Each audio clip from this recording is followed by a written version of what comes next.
One of the first questions that comes to my mind is you were able to play such a long, productive Oregon career with a lot of the legendary guys that a lot of Oregon fans, especially people like myself, someone like me who's currently a student, kind of grew up watching.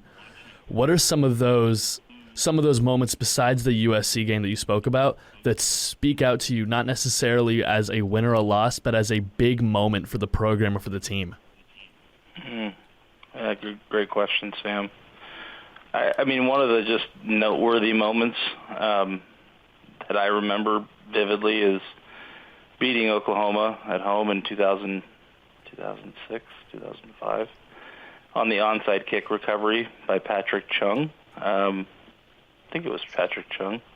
Anyway, we kind of got lucky officiating. The officials gave us the ball when it had only traveled about 9 yards, 8.5, 9 yards, and said that we could have the ball back, and we came back from 13 down with 3 or 4 minutes to go and beat Oklahoma at home. And I just remember that was a beautiful autumn day in Eugene. And I remember walking off that field going, holy smokes, we just beat the Oklahoma Sooners. At the time, the Duck program didn't have the level of success that it has today. So that was a memorable moment, meaningful moment for the program. Michigan in 2007 was another meaningful moment, beating them in Ann Arbor.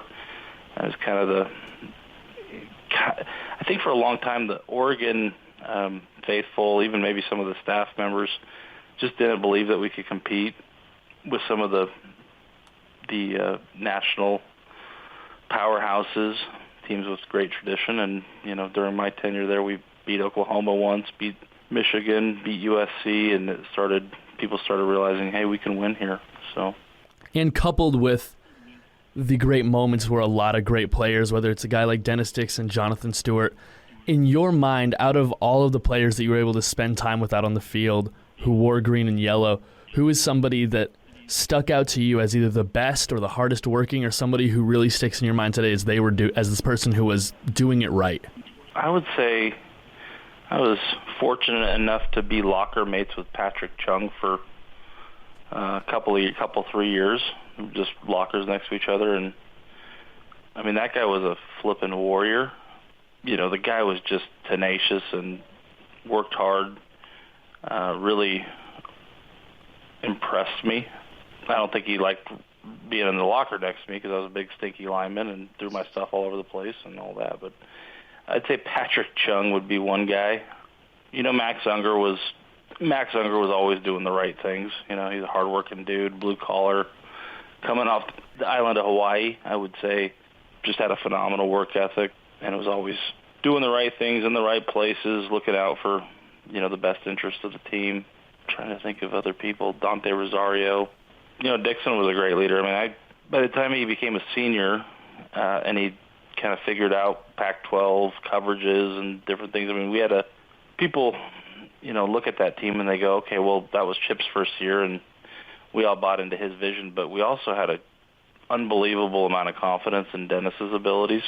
And I don't know if Dennis rode Chip's coattails or Chip rode Dennis's coattails, but between the two of them, we had a lot of swagger and confidence in our offense and in our ability to produce.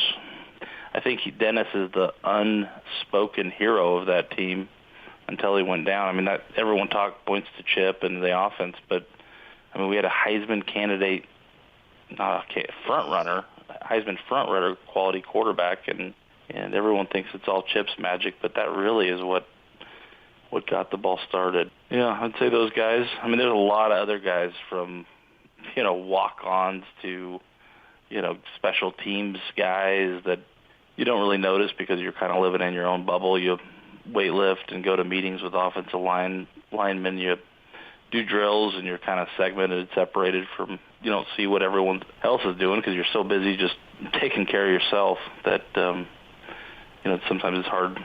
I don't know, Nick would probably say the same thing. It's hard to keep a pulse on who else is doing what. So